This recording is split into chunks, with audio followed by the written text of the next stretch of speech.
Myth number 4. Sasa hapa tutashiwa mara. Hakuna, hii ni kidogo. Ni kidogo. My marriage and my spouse will complete me. The first time I think you had complete me tokea kwa a movie inaitwa Jerry Maguire. It was acted by Tom Cruise and Cuba Gooding Jr. That's where the word came from. Msiosikiza movie. Hata hizo zote. Usikona zijua kweli. No, you complete me. You complete me. It's I think najua sasa kuna movie inaitwa hivyo I think. Yeah, Jerry Maguire. Codependent dating leads to codependent marriages. And codependent marriages eventually crumble because the weight on them is too heavy. And you've gone ahead to use a personal example. Umesema, I used to think that my wife Kate will complete me. I used to think she will fill the void in me. I thought that my full happiness depended on her. Never. It did not work. I was frustrated until I realized I wish Kate angekuwa hapa. Until I realized I was frustrated until when I realized that I had to work on myself. Seek to know me, seek to know my full identity in God, and allow God to fill the void in me. I want to ask you a question concerning this. There's a popular saying that is it inakwenda kama ni 50-50? Okay, tunataka kuuliza ni 50-50 na marriage or is it 100-100? Ama haimata? Sawa. Maybe it's on statistics but nataka to discuss more about completing. Yeah. Based on that 50-50 and 100 thing, yeah. You see, what happened in marriage is 1 + 1 is 1. So they didn't say that Douglas gets in and ako 50. Yeah. Alafu Kate kuja kwa 50 alafu ina form 1. Yeah. Because now where is the other 50? Where is the other half? So it's always 100 plus 100. There's no nusu. Hakuna collision government in marriage. Hakuna half. Then kuna kitu nataka kusema. You see, when you get into marriage, you should understand why the purpose of marriage. Because one thing that the purpose of marriage is not to glorify you. In fact, God created marriage to glorify His name. Colossians 1:16 says, everything was created for Him and by Him. So even marriage was created for God. So once you get in marriage, if you understand, before angalikama spouse are complete, understand that is it for God. If it is not for God, then you make up for your spouse, then you have a problem. So the first thing is, this marriage is for God's glory. So marriage is supposed to glorify God and magnify God, and not God to magnify the marriage. It's not vice versa. So when you want your spouse to magnify you, then you put your spouse in place of God. Because your marriage is supposed to magnify God. Because marriage is like the relation between the church and Christ. So once you know that whatever you do in this marriage should glorify God, then you should understand that I'm not getting in this marriage so that my wife should make me happy. In fact, marriage should make you holy, then happy, but not happy, then holy. So if you're someone who is struggling with self-identity, before you know who you are, before you love yourself, don't love someone else. Because if you don't really accept yourself, who will accept you? If you're struggling with loving self, then you're going to be a burden to Kimina, because you want Kimina to love himself and also love you. So first thing is identity. Know who you are, identify who you are, know the things you need to start work with, maybe get come a bitterness. Because this might maybe to calm down, maybe even dealing with certain financial, maybe finances. So allow yourself to be complete first, so that when you get married, you got into it when you're already complete and the other one complete. So be complete. What if you're struggling with pornography, self-identity? If you don't love yourself, then you don't have enough love to give. Now, if you're not full of yourself, that is not self-indulgent. But now, if you're not full, if you don't have that love in you of who Kimina is, then you can't have that love even to do something to the organizations. Because if you're full of love, then you can give out what you have. Exactly. Out of the overflow of what you have, you can give it. And you can't give what you don't have. You can't give what you don't have. So, kama una struggle na vitu mingi, then hata tukiwa kwa marriage tuta struggle, tutakuwa burden. Tutakuwa burden. If you're empty broken, or the same myth, Yeah. if you're empty, broken, or secure, and you believe a spouse is the silver bullet to your problems, buckle up. Marriage will be a bumpy ride. Only God can fill those voids. You will never be able to enjoy the beauty of marriage if your spouse's job is to complete you. You need to find your identity in Christ. Don't look for your identity in your spouse. Don't look for your identity in your marriage. Maybe to ask it again. Sometimes it is very easy to worship your spouse. Yeah, true. So what's the thin line between what's the hiyo kucreate boundary ya kujua position ya God na I think it affects sana ladies because of the submission principle. Yeah. How do you know how would you advise a young lady out there who maybe is married and unapata like trust yake hiyo kubalance where God should come in and where the husband should come in inakuwa a bit difficult. How do you do that without offending either parties? Ni kama nimuuliza vizuri. I think nimeelewa, but because kuna ile whereby you become so dependent, you put all your trust in the person you're living with. Yeah. Because one thing that marriage does is marriage reveals who you are. Yeah. And like I said, marriage is supposed to magnify God and not magnify God to magnify your marriage. So once you get married, you should understand that like you said, the submission principle, whereby it is God, then the head of the house is the husband, then the wife. What you need to know is, like I think even your church, Bishop will say that is marriage should not take the place of God.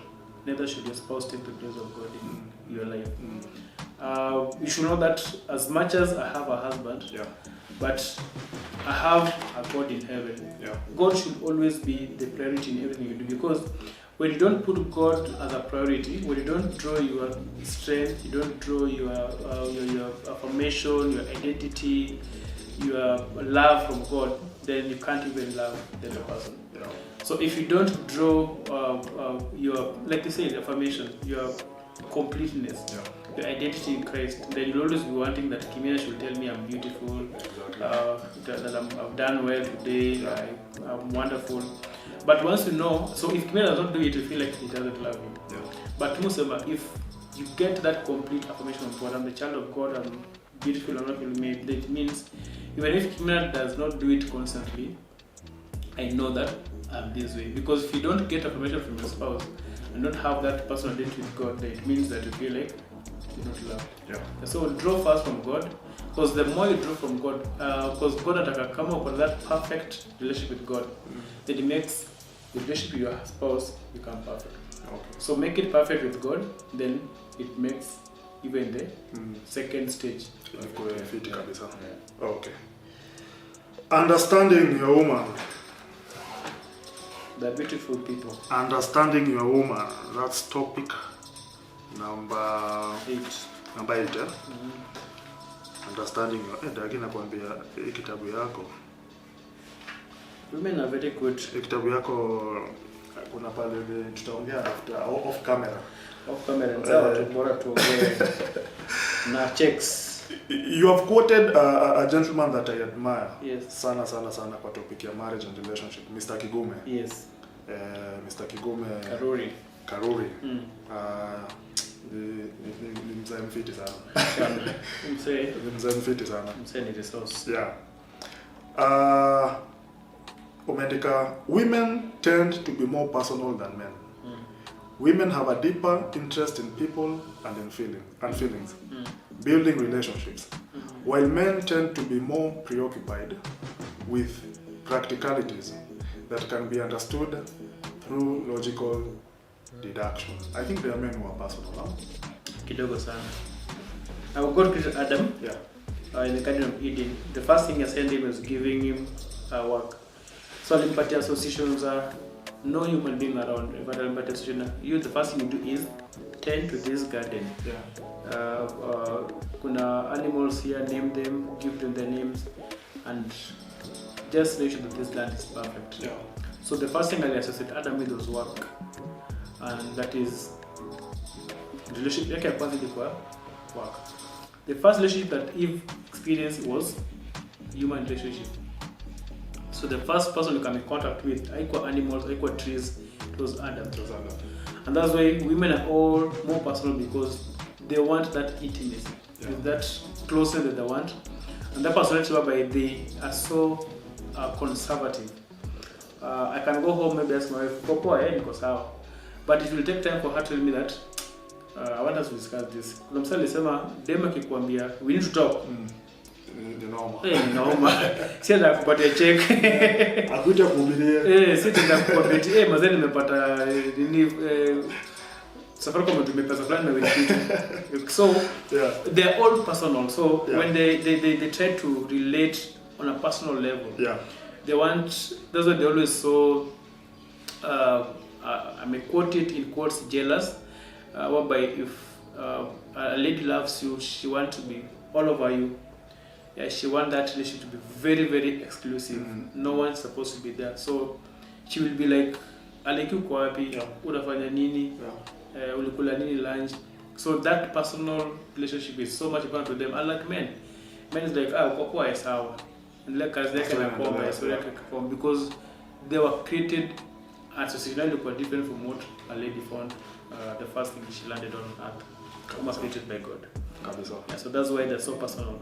And they speak less, and the men speak very less. But nilikuwa job, nimepata traffic lakini nimefika, story imeisha. Kabisa. Lakini mdema anasema, wapi uko, uko na gari gani? Ukafika wapi? So, hizo vitu ni mingi. Umevaa sweta. Umevaa sweta. Kunanyesha. So, I have been married to my dear wife Kate for the last 5 years. This was when this book was written. Yes. Married for how long? Season 7. It's been 2 years. Yeah. Since the launch. Yes, 2018 June.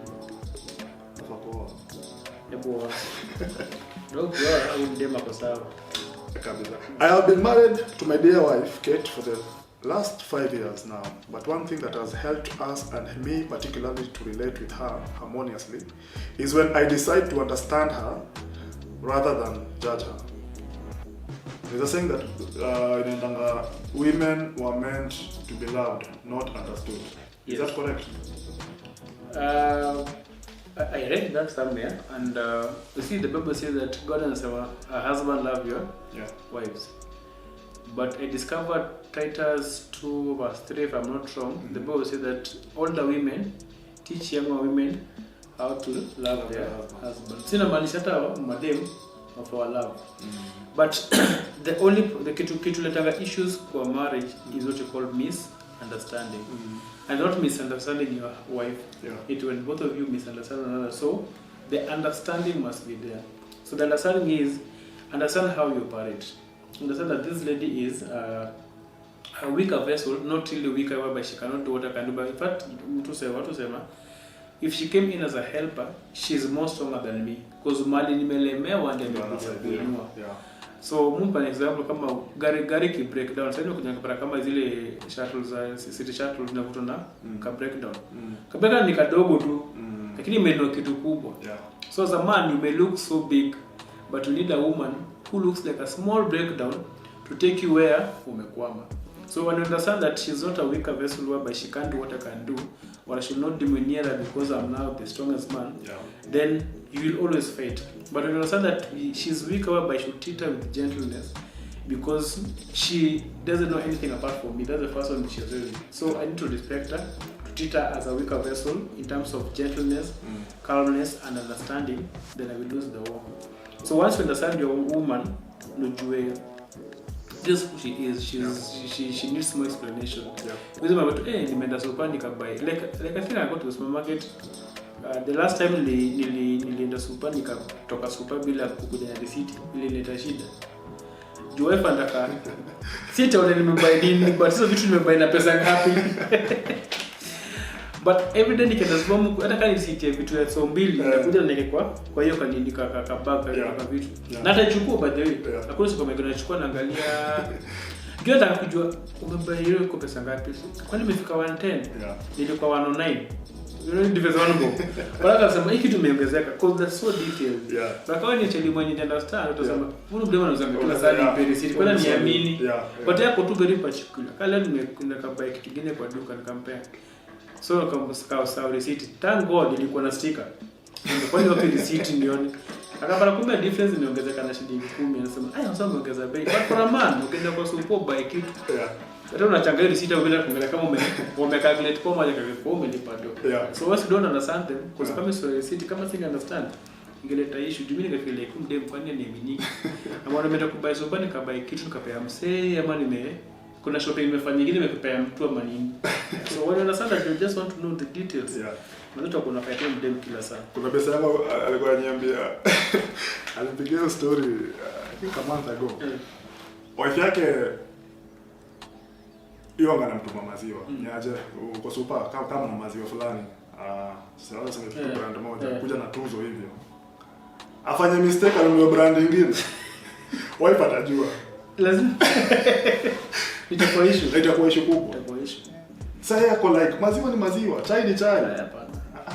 Wife ataka asante brand. Hapana. So I think when unasema details ni kweli. So understand tu akiuliza siti ni ako ubaya. Yeah. Anakatoa juu by the way. Vitu ndogo tu unaweza ndo unajikuja kwa nafurahia kwa msasa semeti. Unaweza ukipikia maybe wife kwa nyumba pike sapa vizuri kakanyango kaango upande ume. Nyama ilikuwaje wife anakwambia ilikuwa sawa. Ile siku alipika nyama. Alafu awakwambie kimi na nyama ilikuwa hapo mbili kwa poa. Alafu bado ulibai wapi? Hiyo swali litamsumbua sana. Juu edo namuuliza ulibai wapi juu nyama? Si vile ile ulipika. So they always like if you put like hiyo mboga ulibai wapi?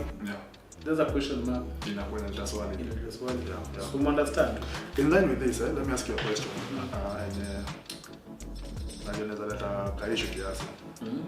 The 5 love languages. Do you believe in them? Yeah, they just you see they're not really because you see we really need to believe on what because the Bible says maybe if maybe I can go to the Bible, I think it's the book of Philippians that whatever is true, whatever is trustworthy, whatever is praiseworthy, whatever is of good report, then let it be. So I'm just paraphrase it. The thing nasema the same Bible tells me about if I can just go back to whatever Philippians 3, whatever is right, because inamaanisha kitu inaweza kuwa ni right lakini si good. The 5 languages are just like I can use it like maybe a way for us to understand our spouses, because I think it may help out doing including me whereby like for me I used to struggle with probably doing activities in the house. Ngangana na hii lakini wife kwa job ama kuja pale na hii nimeshapanguza hapa, nimepanga viti, niko kitchen napika nini. Hiyo ni normal kwake. Mimi na shughuli dem mbona ni appreciate vile nimengangana.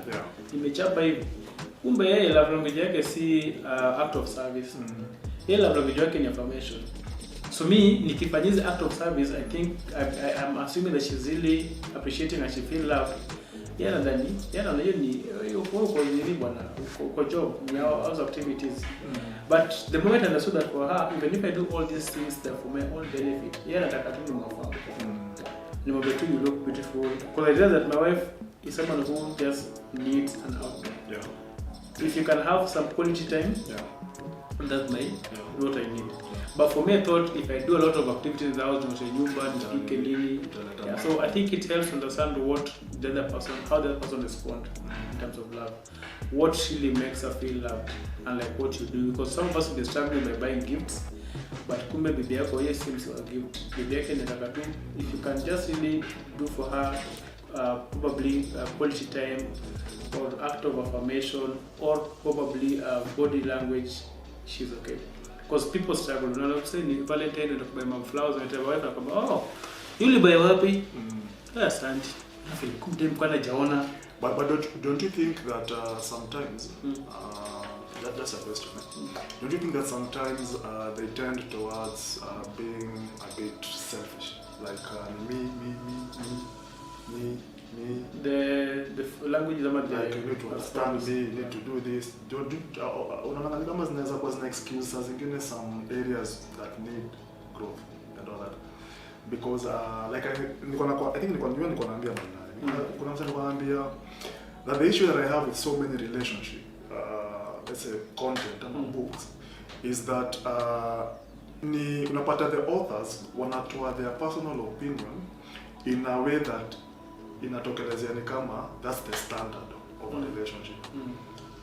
What's your thought on that? Because mimi naona ni kama just my thinking naona ni kama saa nyingine pia tukitend towards the language sana then inaanza kuwa mostly it's like I have to strive it's like I have to strive to keep on knowing you badala ya kukupenda unconditionally.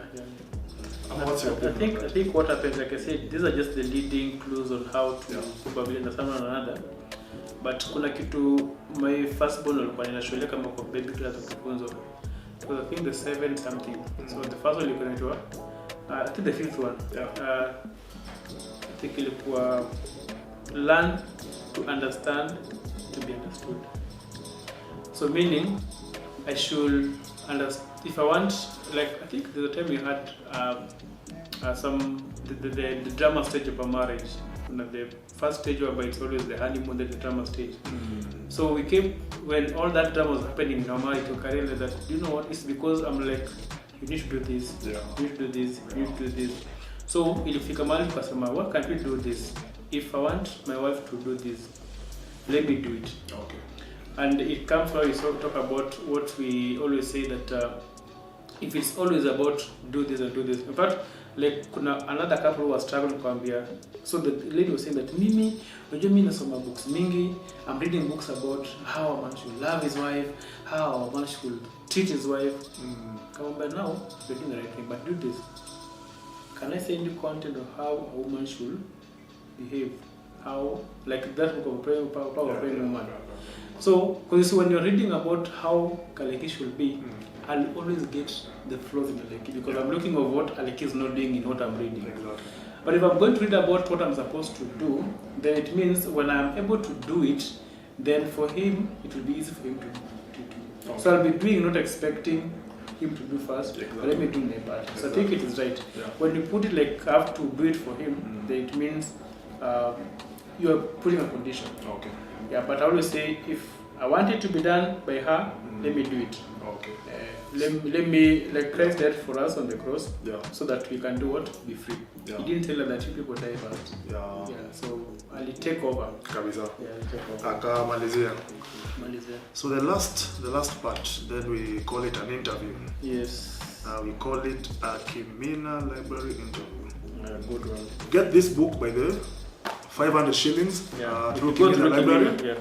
500 shillings only. Bonus questions, Later is the Modesto Manifesto. Nakwambia hiyo Modesto.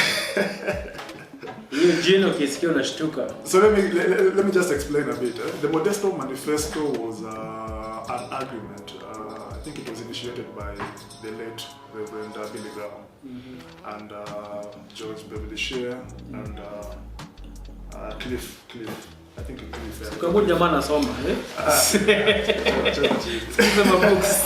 Unaweza kuwa ni interview leo tumechangamka. Ulifanya research.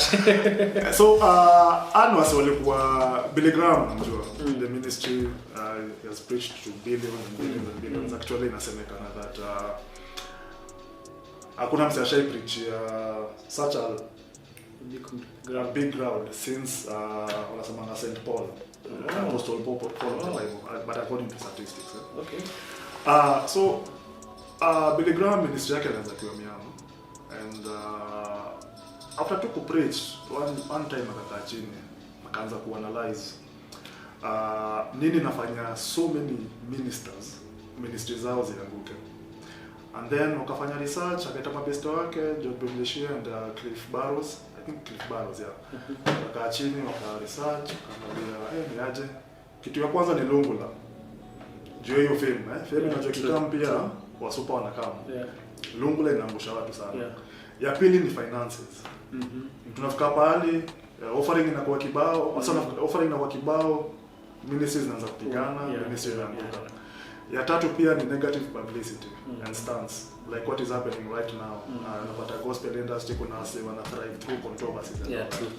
And so they sat down and they came with some agreements, ama some laws as to how they will be operating their ministry. And that is where that place I think was called Modesto. That is when it was the Modesto Manifesto. Ama agreement. But walitoa laws mingi sana, but kuna law moja ilistand sana. The one principle that stood out. Ilisemekana, and they agreed that because Billy Graham ndo alikuwa alikuwa kwa spotlight sana. Billy Graham waka-agree that he will never hata iko in a place whereby in a compromising situation, hata si in a compromising, inakaa tu compromising with any woman who is not his wife. And whether it's dining, whether it's counseling, I'm praying for any kumekelea mikono. Yeah. Either atakuwa na pray any woman mbele ya wase ama wase wake wakiwa around, but asiwahi kuwa peke. Hata walimeka na argument that isiwahi achilia Billy Graham kwa peke yake, especially if he travel kwenda ku preach with any other woman, even if he's traveling or eating or anything. The reason I wanted to ask you concerning your views on that is because the Vice President right now of America, of the United States of America, Mike Pence, also subscribes to the principle. It's called the Billy Graham rule. Yeye anasemanga pia haezi dine ama haezi enda event yoyote yenye iko na alcohol kama wife yake haiko hapo. Na ikaleta story mingi. Hata controversy. Madem wanasema ni aje kweli sisi ndio the source of temptation. Sisi ndio tunaleta, sisi ndio lungula. Nyinyi ndio mnaangushana. Sisi ndio tunaangushana and all that. And I believe it's a principle that is also common amongst many ministers and preachers and all that. So what's your view on that?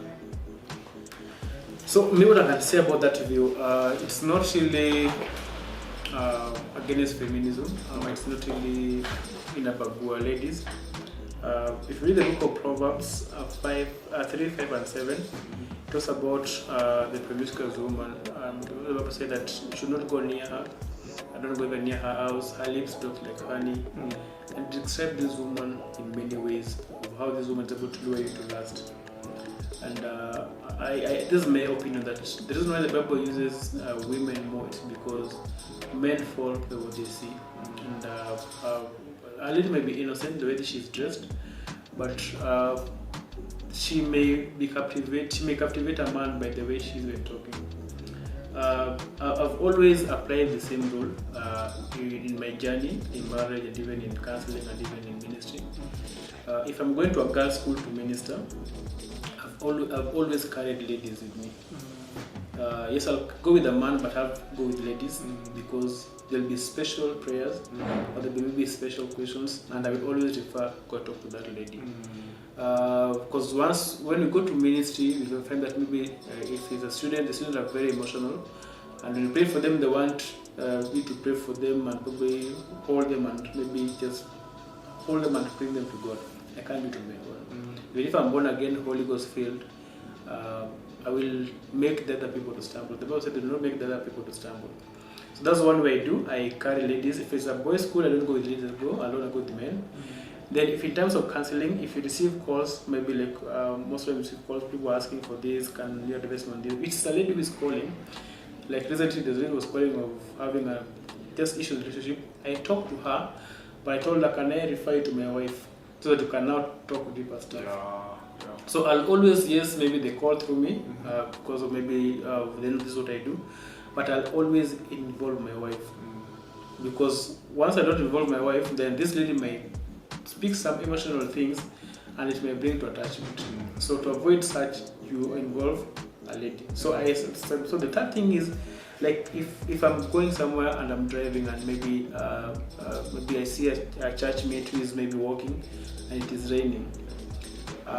This is one I was told by one of our pastors in the church that he will never carry a lady who is not really close as a family member or a close person that even the wife knows, that is closer to the wife, on the front seat. that is the left, the passenger seat. So it's the co-driver. So same to me. I will, if I'm driving and I'm going somewhere and I have to carry you, if the back seat is full, I'll not be able to carry you because people are very, let me say, different and difficult. Maybe I'll be just driving, maybe nimekupa lift, we're going somewhere, lakini mseta nina kama nimekubeba hapo mbele na atasema ni mwanadagini na msupa fulani kwani squeezy kwaje. So they won't know that you need. So to avoid such, I will make sure that if I have to carry you in front, maybe kat kuna wife na mmesema maybe wewe kat mbele maybe na kuna mtoi nyuma. But if my wife is not in the car, that passenger seat will always carry a man. So if I'm carrying ladies and there's a man, the lady will sit behind the man because of just avoiding the temptation that might come with me, because probably with the way this lady is, maybe she's the way she's dressed, or the temptation that will come from the outside. What people will say that may bring my ministry down. Okay. Yeah. So how can the message be passed out there? For the ladies to feel because but the same applies also an issue. Because na understand pia venye aspect inaweza tokelezea because you see now if you kuna kale ka sort of I don't know how to put it. It's like unatembea na mark hapa hivi. Unajua I think that's where the issue is coming. The issue is, It's like they are being tagged as we are the seducers and all that. So how can the message be passed respectfully without offending the other gender? I think boundaries are good in our relationships, and boundaries protect what is valuable. Okay. So when you see a man of God doing that, he's not protecting what is not valuable. Okay. He's protecting what is valuable, and he's protecting both him and even him, because sometimes we protect, because you see this world is it's protecting us from all the danger, the cold, the heat, and the whatever is outside. But at the same time, if someone is doing something outside there, we're protecting ourselves from interfering in them. So one thing they should know is the boundaries are not for selfish gain. But when I'm doing it to protect myself, I'm at the same time protecting your marriage. So if the ladies are complaining, it's because these men are trying to be safe so that their marriages can also be safe. And the same applies to the ladies. The ladies also need to keep boundaries. It's not only a one way. Whatever man is applying as a minister or someone who is laboring for the work of God, if it applies for the man, it applies for the ladies. So they're not doing it to probably harm the ladies, but it's protecting the lady more. Okay. I think imeeleweka. And do you know that Minister Reverend Billy Graham kujai kuwa na any other, what you're saying is very true, protecting what you value, because he has never been accused of anything that was listed in the Modesto Manifesto. Very true. Kuna ka video kali circulate sometimes. Ako siku kuona but sema tukaona. I think sasa tunaweza malizia hapa. Yes. There's a video that's like, although kuna kitu moja nataka discuss hapa hivi. Kuna video ili circulate last week and I shared it on my Facebook handle. Kuna discussion ilikuwa na happen in one of our local channels. Kuna super Oscar na kuna super wale wanasema masters PhD alafu nikuja kwa nyumba yako nikuoshe vyombo. What's your view on that? Kuna equality kama hiyo bro ama what I can say is this, one thing that breaks marriage is because we get into it with unrealistic expectations. And we are going to call the negotiable and the non-negotiable standards. So if you want to get a man who can do all those things, okay, you have a PhD and all those things, and you can't go into the kitchen, then you're not ready for marriage. So I always say it's not bad to cook for your man, because if you don't cook for him, someone else will cook for him. So what I just said there maybe in a nutshell is unrealistic expectations always lead to unrealistic marriage commitments. Someone just get married because you want to get something from you. So if you can't apply on your side, then don't put it on the other person's side. If you cannot do it, then don't do it. So, there's something that you said during your launch, the launch of this book. I remember very well. Kuna ile aspect ya understanding each other mkiwa ndani, like unaweza kusaidiana and all that. So now, where do you draw the line between being partners, kukaliwa na kufanya tu? Unajua kuna ingine unaweza anza tu pole pole mdogo ulikuwa tu na roho safi. Imeenda pika kwa right sasa. Kuna ingine unaambia mbona hujaosha vyombo leo? Alikuwa kuna Moses ngeti shout out to him. Anasemanga isifika to a point yani inaweza tu pole pole. Alafu inakuwa habit na kama duty. Plus kama unaambiwa hata wageni wakiwapo hivyo, haya kujakia wageni chai. Na ndio mwenye nyumba je unashindwa. Rada ni gani? Yeah. Where do you go the line? Because kuna ile tunaelewana.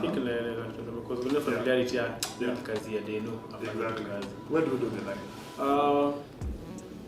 Let it be this way, like okay, as much as I always borrow the words of our bishop, and I always also apply the same, that there's no a role-less marriage always accept more than what these roles defined. Of course, there's that role that are supposed to be like leadership, headship, and submission principle.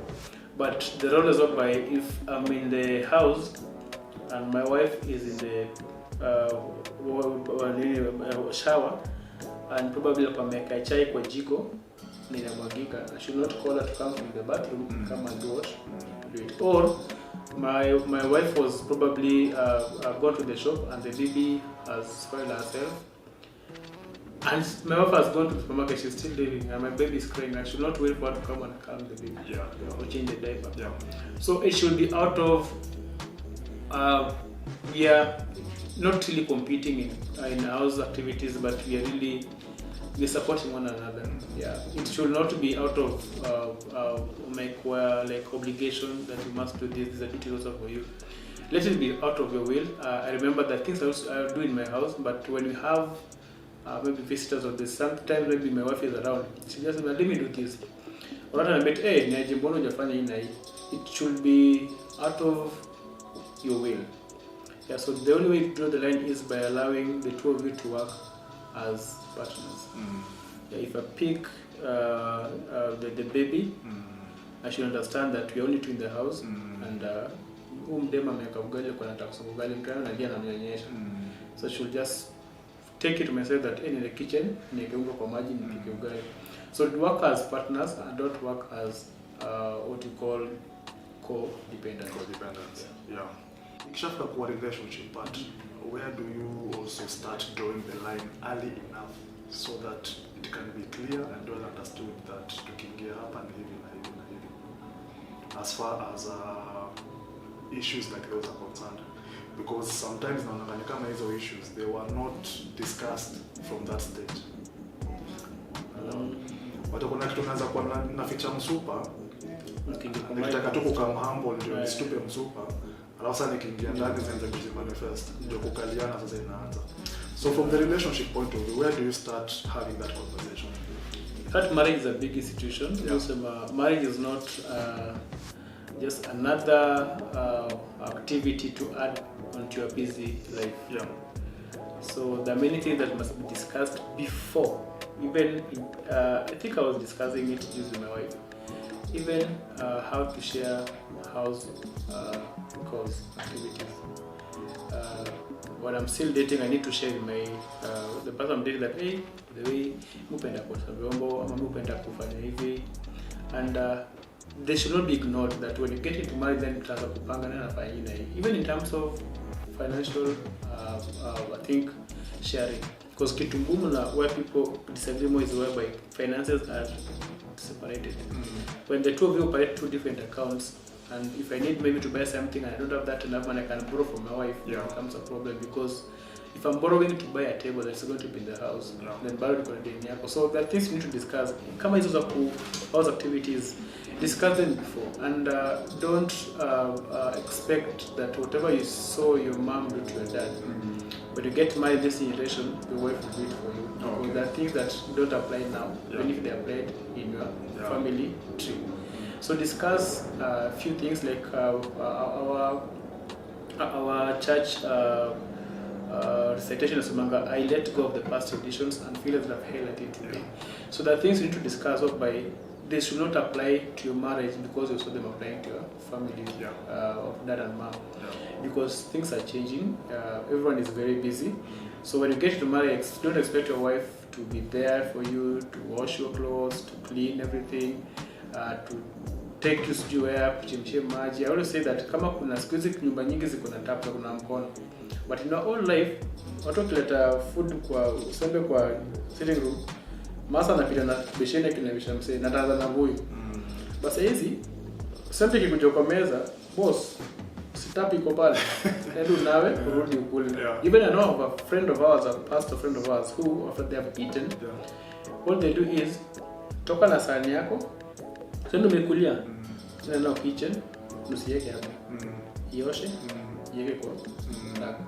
Because they have discussed it over and over again. So it's not like a burden. So kama ni mtu anataka kwa vile kitambo soko anafanya nasema make sure kule na kwa nitoa maji nayo ile mama alikuwa anafanywa dada alikuwa anafanywa kisha nawishwa nipepaka towel sasa tolewa hapo niletewe maji nikunywe dispenser iko pale squeeze finish what you're doing finish eating go take water from the dispenser get away. So discuss such things early so that discuss that by the way when you get into this what are the things that our parents used to do and what can we borrow from them and what can we not borrow from them. So discuss them early. What do you think about family activities? What about finances? What about even our past? What about even education? When you get into marriage, do you think I need to continue with my masters or I can wait for 2 years? So that when you get into it, it's good like now, boss, I was doing my masters, I have to do my masters. Exactly. There's one thing that I think this is my last point.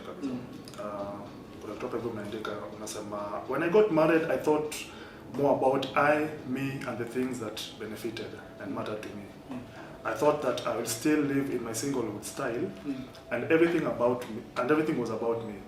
I thought I would continue with my old ways of living. My circle of friends had to change, some friendships had to end, and any time I tried to hold on to what seemed mine or my way, I got frustrated. Nikimalizia, why do you think in the Christian circles or in the Christian community, why do you think relationships and courtships, as far as mentorships and mentorship and teaching is concerned, they are not taken that seriously as the way marriage is taken seriously? Like for example, you are a relationship coach.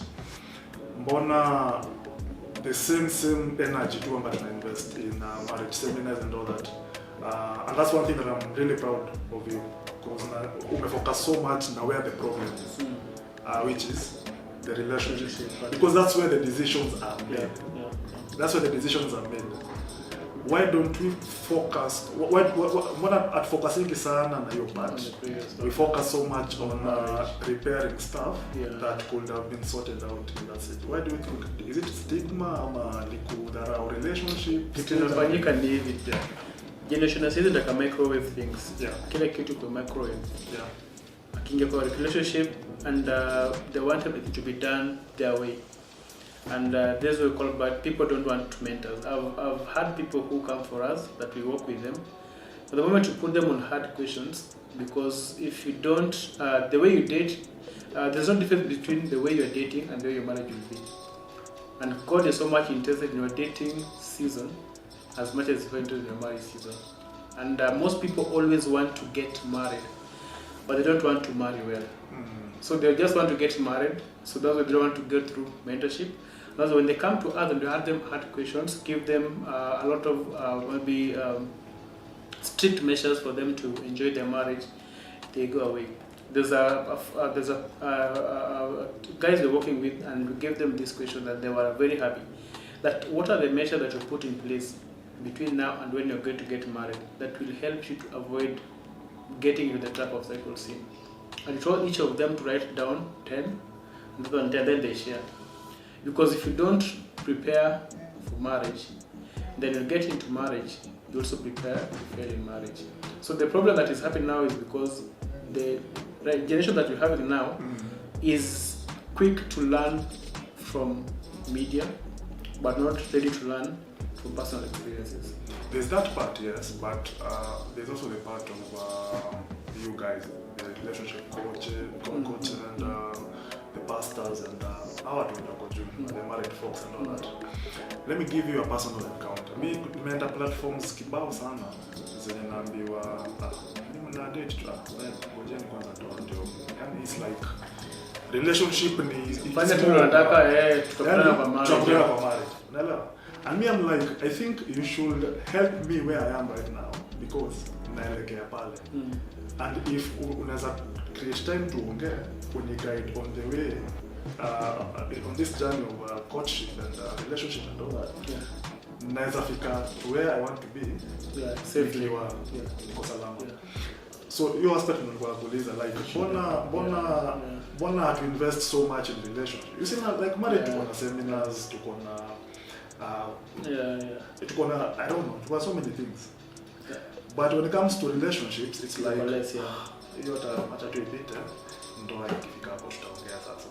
I think it's a big issue because the focus is a bit on marriage. So I think there's even a clip I said about preparing for marriage is more important than even marriage itself. So I think it's just maybe like a thing for whoever is watching this video, if he's a man of God, a pastor, or a minister, or a coach, or a mentor, to know that we when we go to what you call now repairing, like you're saying, it is more hard and worse than we do the mitigations early. So probably we need to shift our focus from marriage enrichment to now deal with dating and courtship. Because if we prepare you well before date marriage, then we are sure the marriages will not have experiences. So I think it's a way, maybe like I say, it's a call for us that can we shift our gears to preparing people for marriage, then get into preparing people how to stay in marriage. Thank you so much. Thank you, man. Kuna swali watakuuliza mwisho. Uliza. Ni kitu gani ushaifanya? Ushaifanyia jamii? Yenye mpaka ulikaa chini ukajiuliza, "Huu ni nini?" Kitu mzuri mbaya. Kuna nzuri na mbaya. Nataka kupatia example na life yangu. Mimi nishaipeleka kuna demu nilikuwa na katika kitambo. Nishaipeleka salon the whole day. Ukakaa huko kwa shukwa dread. Nilikuwa napenda huyo demu ndio nilikaa naye the whole day. Nikamkalisha salon. Nimekaa chini nilisoma magazine zote. Naweza kwenda Paris magazine. Ukasikia redio zao zote, kila kitu. Sasa mimi nilikuwa pia ni upendo. Nikasema hii ilikuwa mchezo. Aliniacha aliniambia mtu silicho.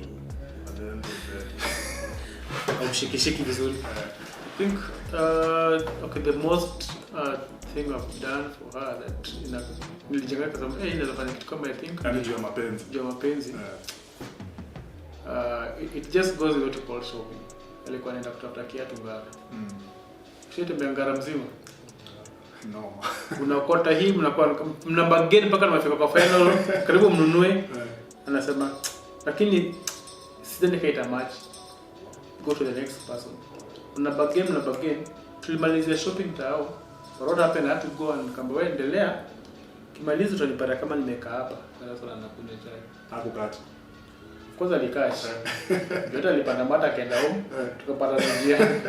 But I think it's the hardest part of sacrifice I've done in our dating. Whereby nataka tu kutuna but hii ngapi? Ukakisha inama na mchukulia bag unashika bag tena mnasonga mbele. I think it was tough. Lakini manage bado niko naye. Uliachwa. Niliambiwa mtu spiritual manza.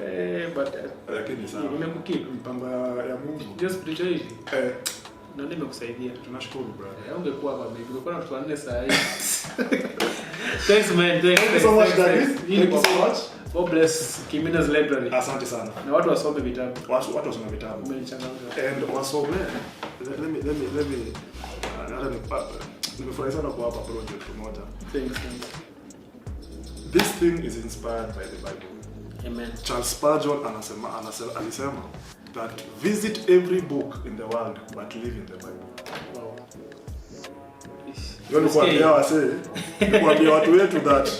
Nikwambia watu wetu that anything that we have discussed here is inspired by the Bible, by the word of God, because everything that we are looking for is in the word of God. Na vile musema, Yeah. we only giving advice, Yeah. but the only place you can get Yeah. your all questions, answer all your questions is the Bible. Kabisa.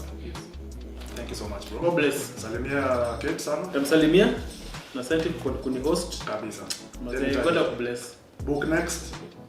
Any project? This year, mingi zinakuja. Okay. One is coming for the teenagers very soon. Okay. And then we're working with the singles. Okay. And then marriage. Okay. Yes. You have a website? Yes. Wow, it's called www.mwangacenter.org. www.mwangacenter.org, where we have information about our programs, premarital classes, postmarital classes, teenagers, mentorship programs, and also we have a blog there. Yeah. It is called The Vows. Yeah. You can go and read. Unaandika articles poa sana, bro. Ni Mungu. Barikiwa. Ni kazi ya Mungu. God, Me and Sex, Alex Kimina, Kimina Library.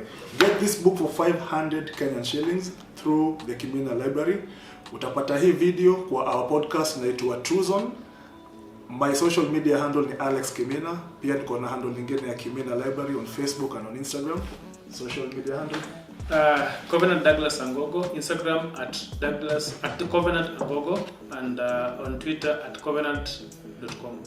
Karibu sana, bro. Yes. Kimina Library, until next time, God bless you, stay safe, read the Bible, and also read books. And prepare well for your marriage. Prepare well for your marriage. Kama kwa relationship, wafanye nini? Kama kwa relationship, keep distance. God bless you.